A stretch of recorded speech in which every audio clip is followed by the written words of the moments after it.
So I'm not presenting anything. There is always, I was thinking I was presenting something, right?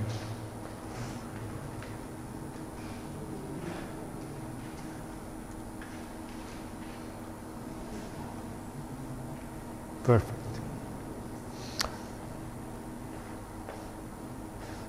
Okay, before going to the examples,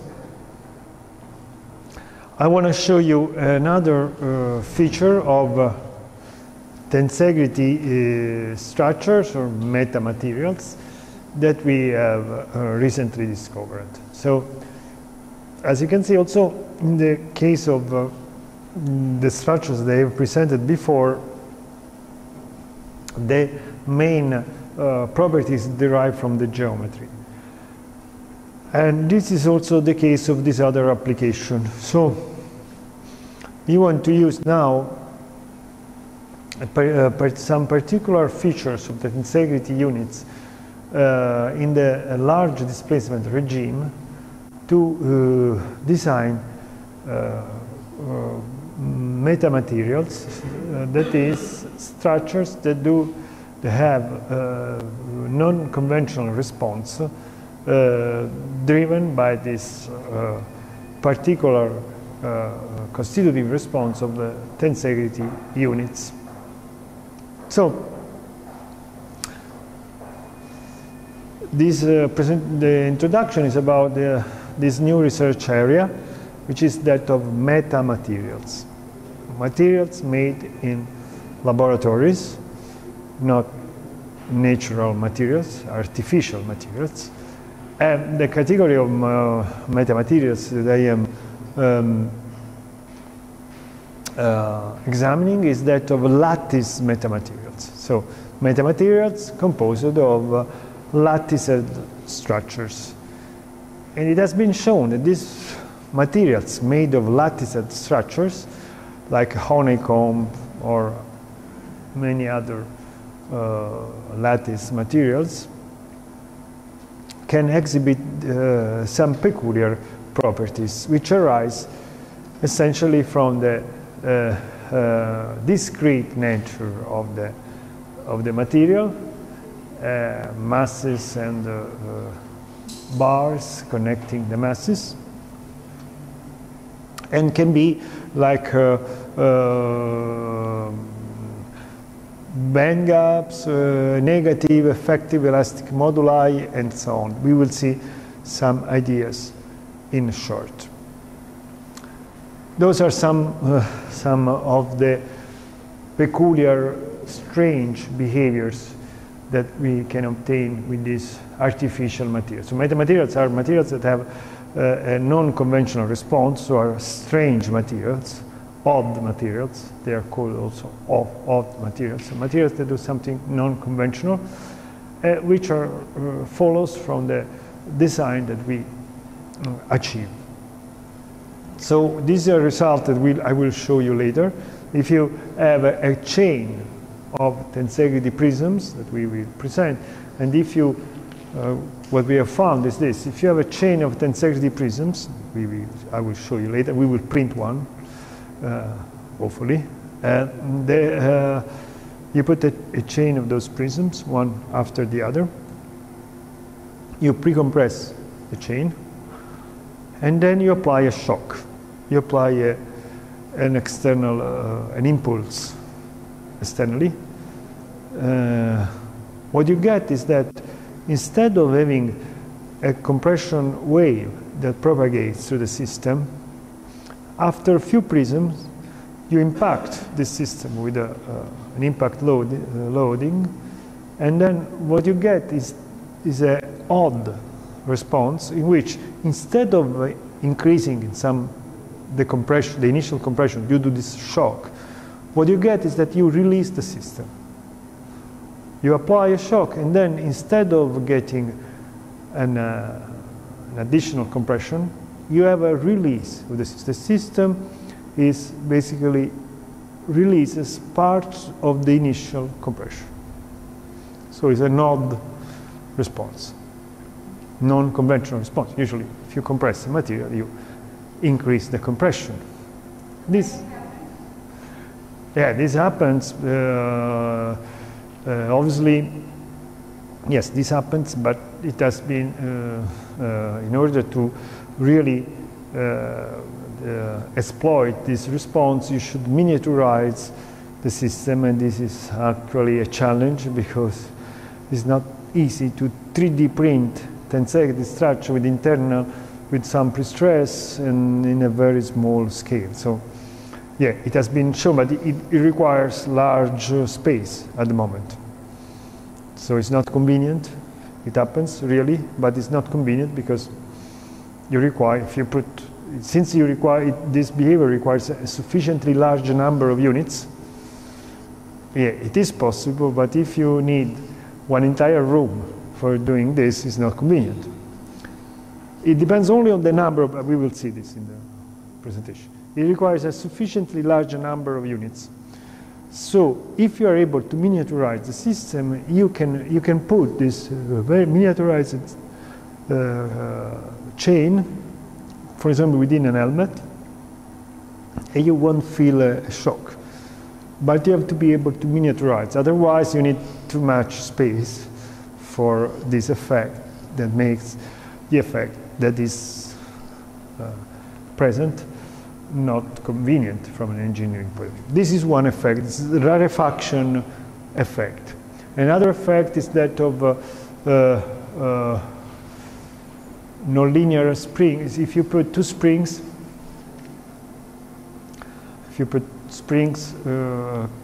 in series, this is a spring, two springs with an arch shape, with an arch shape. You compress a system like that, these springs will buckle, and you will have a particular dynamics of this system due to the buckling. And this is another odd response due to the buckling of these systems. You will have a particular wave dynamics. Those are the pentamode that we have seen before that have this soft, they have 5 soft modes or 3 depending if we add stiffening plates or not. We have seen in another lecture. This is another structure, that kirigami. It's another lattice, and this lattice has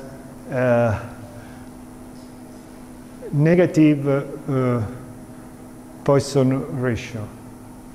So you can also make if you have a lattice, and if you extend, you stretch lattice, what happens? Usually, in the transverse direction, you have a compression. You have the length is reduced. While with this structure, you can make auxetic materials, which once stretched, they stretch also in the other direction. They stretch, or in the compression is not easy because they will buckle, but in tension, if you stretch in one direction, the material stretches also in the other direction. So there's a negative Poisson ratio. This is another odd response. We will focus on this one. You can 3D print these structures. This is a research that is supported by also defense agencies about defense applications. Because, for example, you can build armors which have this latticed structure inside, or you can build airplanes, because another feature that you can get is that you can get the highest ratio between the mass per unit volume. So you can get through latticed structure the structures that carry given loads, as we have seen also with the tensecity, which carry with a given load with the lightest structure, with the smallest mass due to the lattice structure. So you can design also extra lightweight and strong but lightweight materials. For example, in space engineering, in aeronautical engineering, if you want to build the airplane of the future, you may need to have there is usually composite materials are used, but you can use in the future lattice structure within the thickness of the structure. And this is another application. You can 3D print these materials. There are several examples at different scales. But the miniaturization of this structure is still a challenge. And some examples have been already carried out. And for example, one nice example that has been carried out is that of printing a scaffold structure. You cover with alumina. The materials engineers can understand me. You cover with aluminum.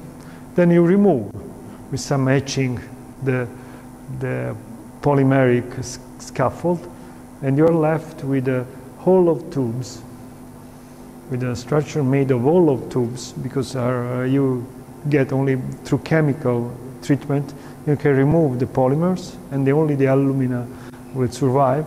So we'll have a lattice structure made of hole of tubes, hole of bars, which is also interesting, and this has been done.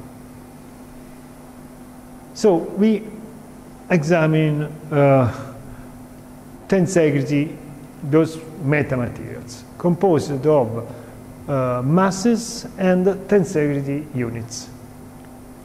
Particularly, we will focus on this one. This is a general overview of possible tensegrity structures, which are made of compressive and tensile members and lumped masses. So the basic unit that we will describe is this. It's a tensegrity prism. Is made of 3 bars. This we will 3D print, and cables. In the 3D printed examples, the cables of the 2 bases have been replaced by plates. Okay, but you can have cables, and then 3 cross cables, 3 cross bars. This structure has a particular response under compression. So if you have this system and you compress it, what happens is that the 2 bases twist with respect to each other, and then you change also the height, and contemporarily you twist the 2 bases. Okay? You compress, you reduce the height, and contemporarily the 2 bases will rotate with respect to each other about the vertical axis. And this is what you will get. So phi is the angle that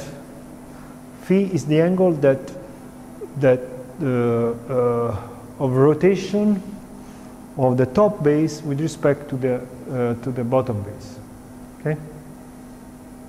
So it's the angle at which the top base is rotated with respect to the. If the phi is 0, the 2 bases are basically parallel to each other. If phi is different from 0, you can twist in 2 directions, and you will have the 2 bases that are twisted with respect to each other. And you will have a series of admissible configuration.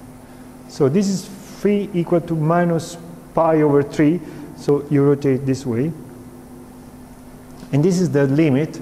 This is a limit because at this value of phi, the strings, the cross strings touch each other.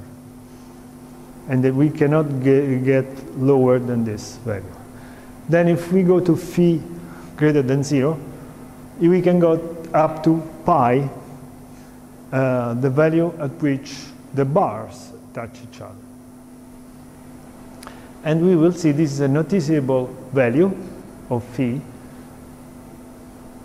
So we will see this is a noticeable value of phi over 5/6 of pi, because when phi is equal to 5/6 of pi, this value, the system becomes pre-stressable, so can be freestanding. Okay? Those are possible configurations geometrically, but in order for those configurations to be reachable, you must apply forces. If you want a shape that is reachable without applying forces, you have to choose this one. The other one are reachable between this range, but applying forces, external forces.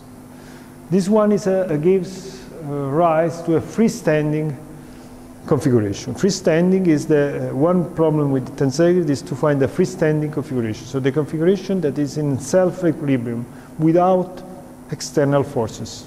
Okay? So this basically is the configuration that you obtain when you try to mount the system. If you try to mount the system, there is the final string, you start connecting the pieces. The final string will give you this freestanding, you have to stretch the final string until you get the structure in freestanding. The last tensioning will give you this freestanding. This is the configuration that you can actually achieve when you mount the structure. The other configurations are not achievable because require external force. If you want to mount the structure, there are just few configurations that you can get, and those are the configuration in which the system is in equilibrium without external forces. It's a freestanding configuration. Okay? So the search for freestanding configuration is a particular branch of tensegrity research, which is called shape finding. In tensegrity prism, there is the freestanding configuration is the one at which the two bases are rotated over an angle equal to 5/6 of pi. So we solved the equilibrium equations of the system, and we found the solution for which there are forces without in the members. Those are x1, x2, x3 in the cross strings, the forces in the base strings, and in the bars. By solving the equilibrium equation of the generic node, because under vertical loading, you can the equilibrium equations of each node are all equal to each other. So it's important that you examine the equilibrium equation of one arbitrary node. There are three forces. The forces in the two base strings, one one bar and one cross string. This one will be the cross string, the bar, and two base strings. Let's call x1 the forces in the diagonal strings, x2 the forces in the base strings, and x3 the forces in the bars. By solving the equilibrium equations, you obtain a formula for x1, x2, x3 as a function of the phi of f. F is the external load applied, assuming that there is an external load, F vertical. You obtain a formula for the forces. The self-standing, the freestanding or self-standing configuration is the solution in which you have x1, x2, x3 not 0, with F being 0. If you can have x1, x2, x3 different from 0, when F is equal to 0, that gives you a pre-stressable configuration, so a configuration in which the structure is in equilibrium under self-equilibrated forces. There are tension and compression that are self-equilibrated, do not correspond to external load. That's the mounting configuration or the freestanding configuration. Because when you make a sample and then you put on the table, just discarding the weight, and it has to be freestanding. It will be freestanding if you have reached the configuration in which this is possible. So we analytically found that there are actually two configurations in which the bars and cables are in equilibrium without forces. There are two, but only one is this other one is this one. In this one, the strings go slack, would be compressed, which is not possible. Only one is really a tensegrity configuration, which is this one that I have shown before. Okay, so now we considered the response of this unit starting from this configuration up to this one, compressing, starting from the freestanding up to the totally compressed configuration in which the strings, the bars touch each other. Okay, we want to study the response. Now, having detected this is the freestanding configuration, we study the response of this unit under compressive forces, now non-zero, starting from the value of 0 in the freestanding and then compressing and seeing what happens. And we found an interesting result, that this, if you study now the compression from the freestanding configuration up to the locking configuration, we call this locking configuration because the bar touch each other, so that you cannot compress anymore, or if you compress, the scheme is changed, the structural scheme is changed. We solved the disequilibrium problem for compression from the freestanding configuration, and we found an interesting result. These are the details of the equilibrium problem, because just give you the global sketch. How do you solve this equilibrium problem? Now, you start from the configuration in which the forces are in equilibrium without F. Now you apply an F. The geometry of the system is ruled by three kinematic variables, which are the twisting angle, the length of the base strings, the side, the edge of the triangles. So the twisting angle is shown here, is one variable. Another variable is the length of the edges, of the base edges. Another variable is the length of the cross strings. There is also you can take, this is one variable.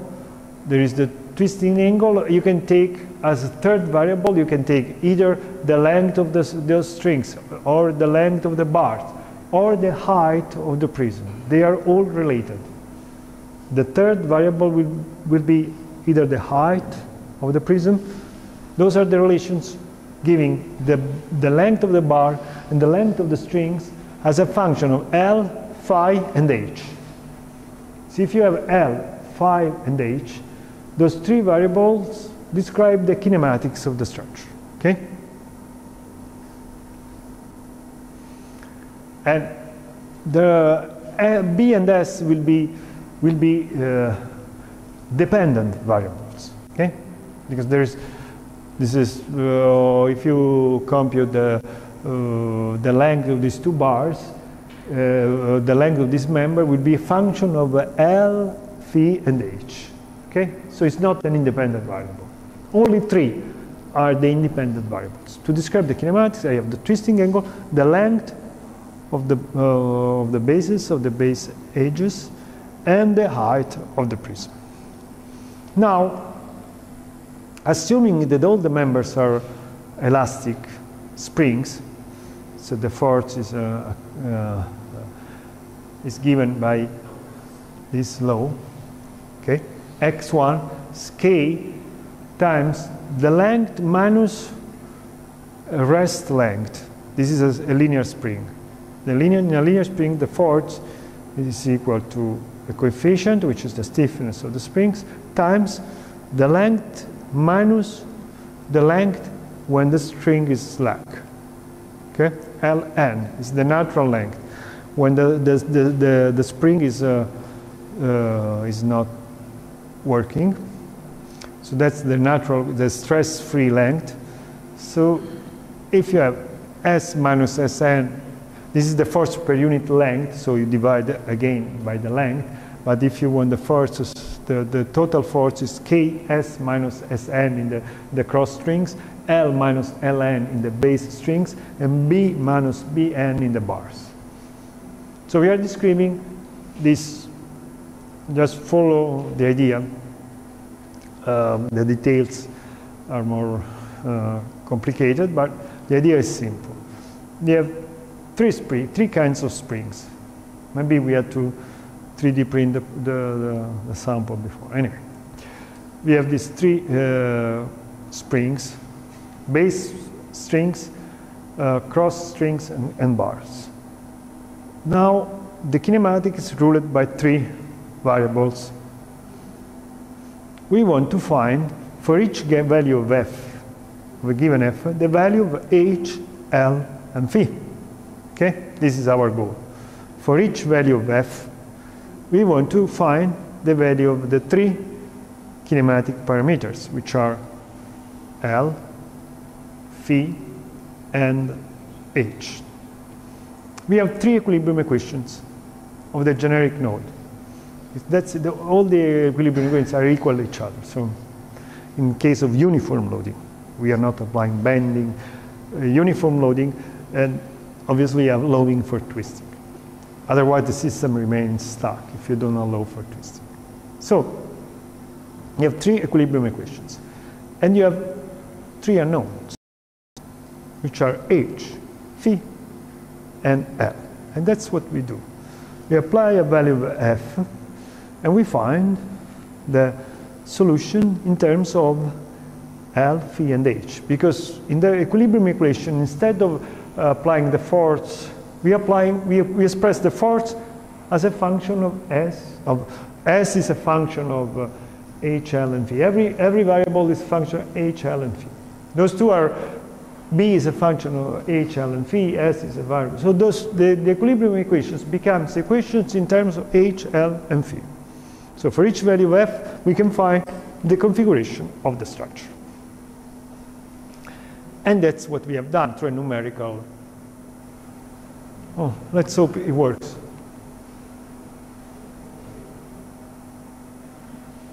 And that's what we have found.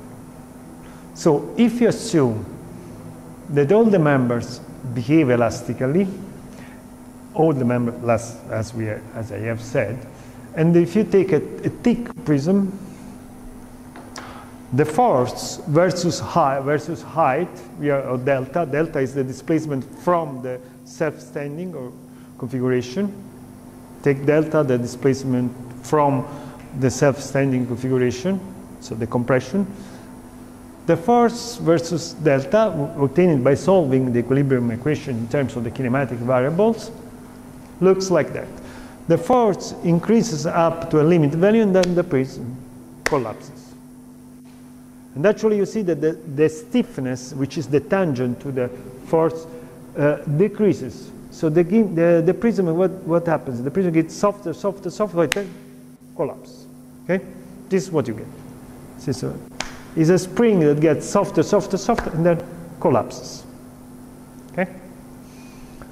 While, if you assume now that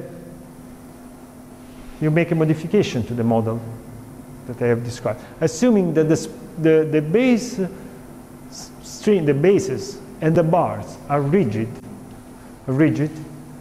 which can be done by letting the stiffness of the base strings and the bars going to infinity. Now we have a different model in which we assume that the bases and the bars are rigid, do not deform, keep the same length. The response is completely different. You start from a response in which the stiffness softens, actually not always softens, because okay, it depends on the geometry, but this finally will soften. Maybe at the beginning it will get stiffer. It's a bit twisting, because you start compressing, you feel that it's getting stiffer. Then at the given point it's getting softer, and then it collapses. Stiffening, softening, collapse. While if you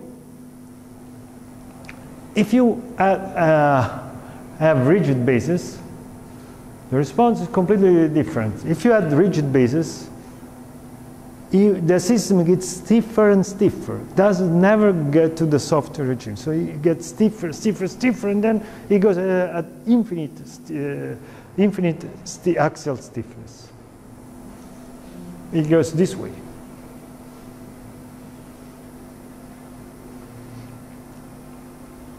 And so this is the potential in this case. So those are the responses we obtained by changing by multiplying the stiffness of the springs and the bars. We had an initial system. We multiplied the stiffness of the strings and the bars by multiplying factors alpha and beta. So when alpha and beta goes to infinity, you get the rigid elastic model. We call it rigid elastic model because in this model the cross strings are allowed to be elastic, are the only elastic members, while the bars and the bases are rigid. So that's the rigid elastic, but there are members that remain elastic, which are the cross cables. So by multiplying the rigidity of this is the case which is stiffening, softening, collapse. If you increases the multiplier of the axial stiffness of the bars and the bases, alpha and beta, are the two multipliers. If you increase both, you will get to this. While if you are in the system with all the members that are deformable, you have an extra variable, because in the freestanding configuration, the configuration is freestanding, but depends on the pre-stretch that you have applied to make the configuration freestanding. The freestanding configuration, the internal pre-stress can be 0, can be different from 0. Depends on the pre-stretch that you have applied to put the system together. So we have an additional variable. The stiffness of the bases and the bars is a variable, but we have also the initial pre-stress. So the pre-stress in the freestanding configuration, okay? The mounting configuration. It depends if you make the system by hand. It depends on the tension that you apply the final cable that you connect. You can put together without applying too much pre-stress or pre-stressing more and more. So the initial stiffness of the system, the initial stiffness that you feel, depends on how you have stretched the strings in the freestanding configuration. And this is what you get, because this is for alpha and beta equal to 1. So you get this, as I said, the stiffening, softening, collapse.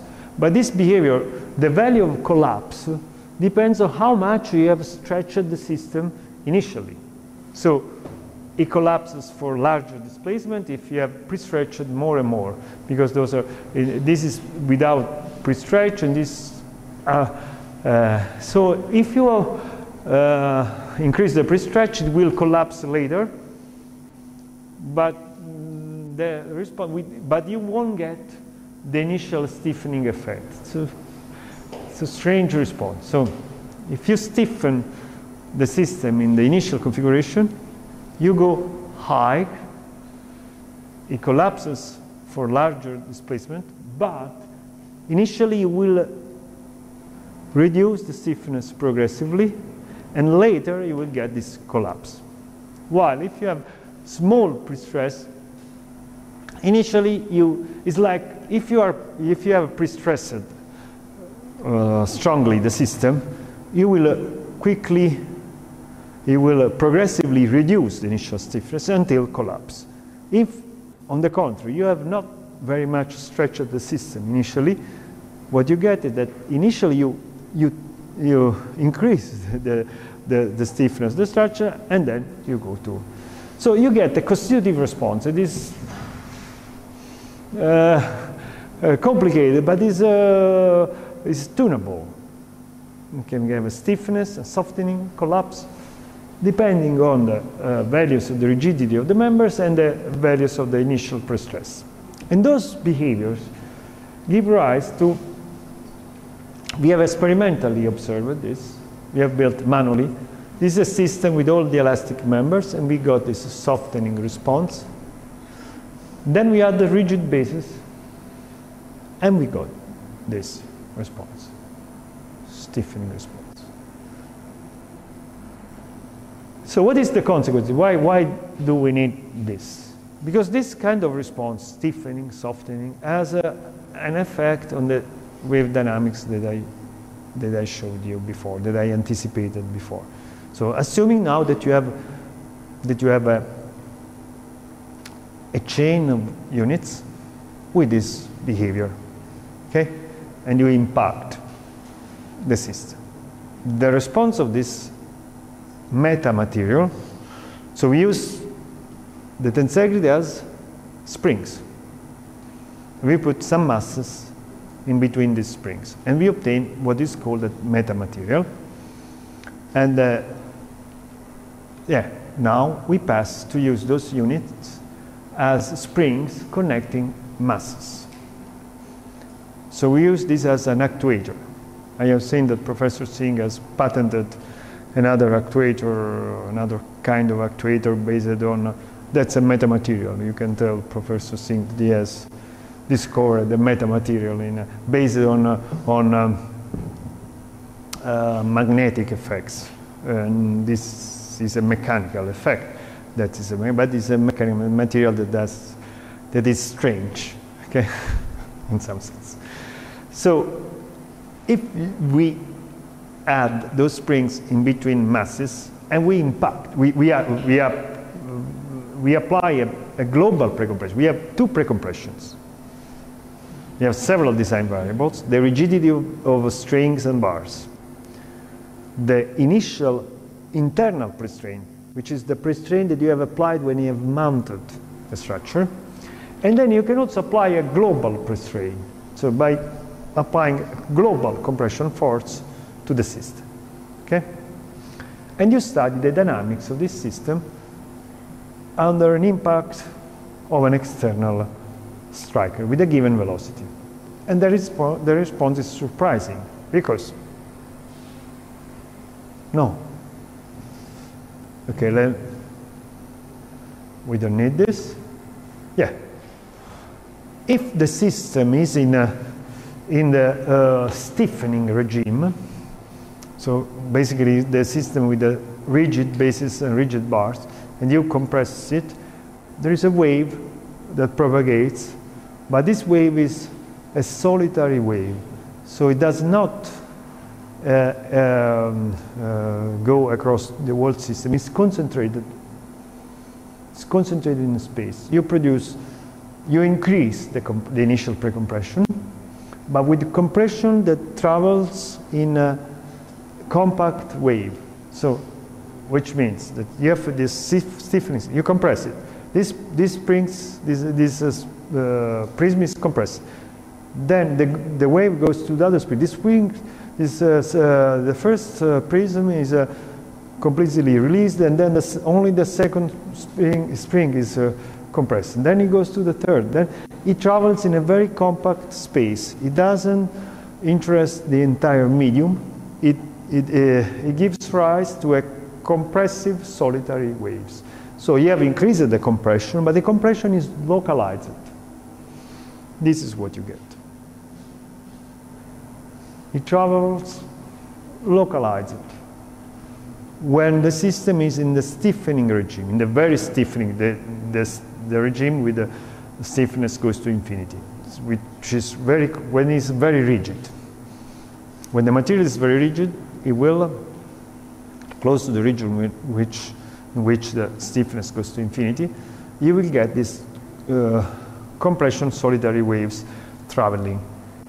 And why do you need this? You might need this to build, for example, a tool for targeting defects in bodies, or maybe to target tumors. You can build a scalpel if you can accurately miniaturize the system. It will send waves that are localized in space in such a way you can build an array of these scalpels.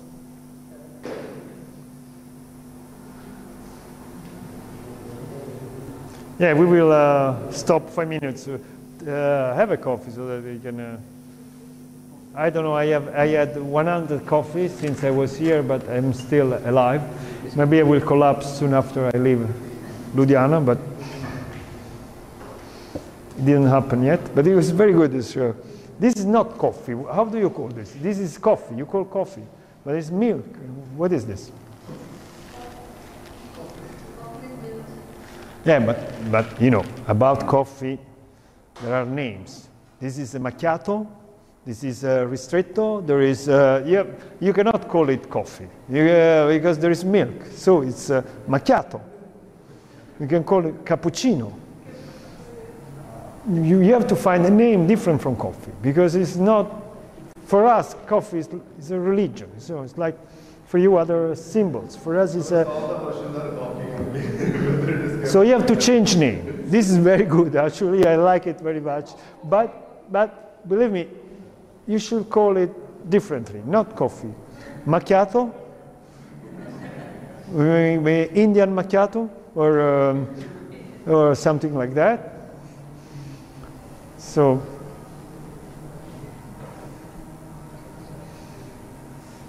it's not coffee. It's more similar to a cappuccino. I will call it Indian cappuccino.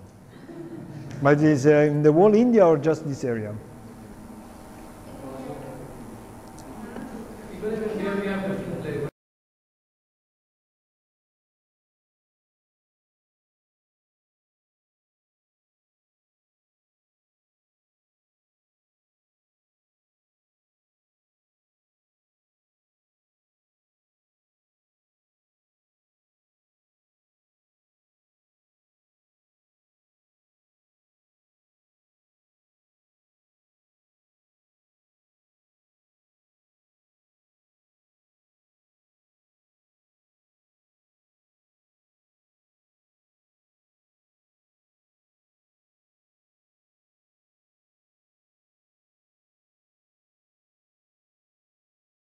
Then another, according to a given sequence.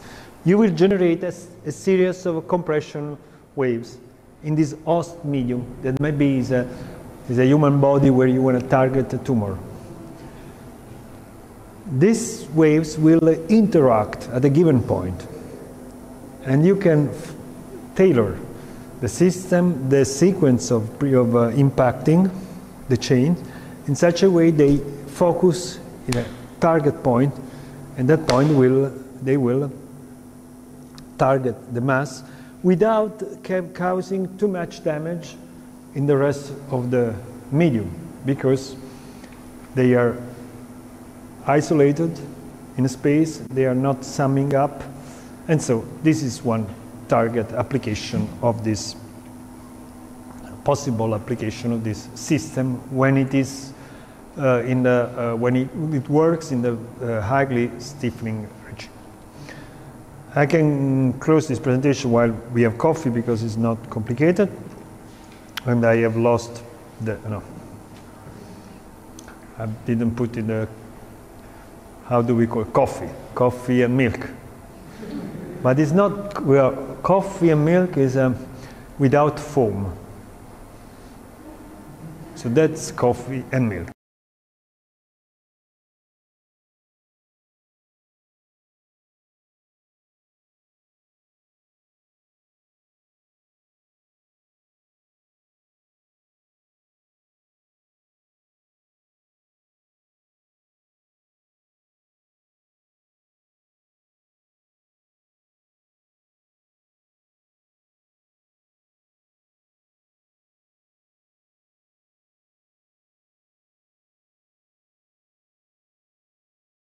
which reduces its axial stiffness when it is compressed, the other odd response happens. So you have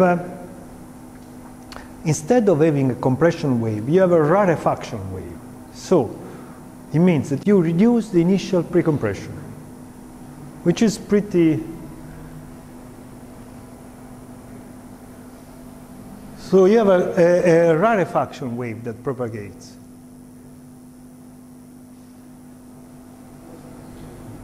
You have like an oscillatory tail, but what survives, this oscillatory tail that you produce, decreases in amplitude. And in the end, what survives is only the rarefaction wave. So basically, rarefaction and the initial compression. If you have a sufficient, the number of units must be very large. Instead, this tail will disappear, and only this rarefaction wave will survive. And so, you have transformed an impact into a rarefaction wave. Why that? Because of the softening response. And the explanation is not easy to give, especially for me, but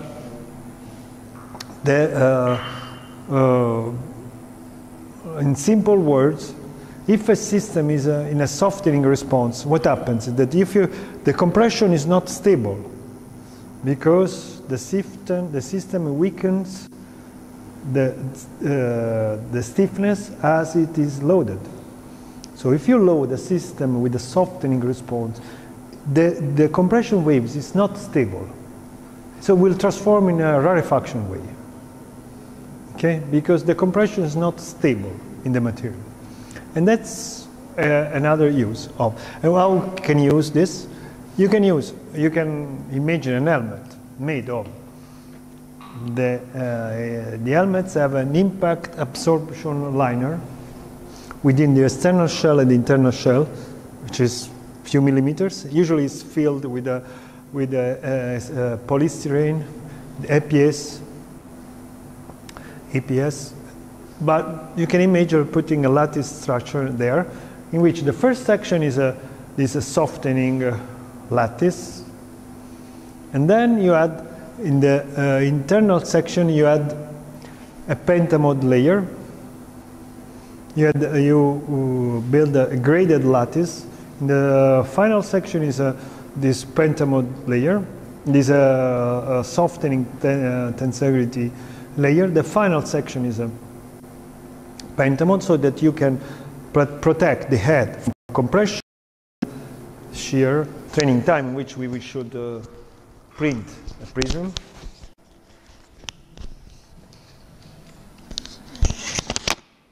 That's right. And do we have some sewing cable? Okay, we'll see. Let's first print. We will see what if we are able to.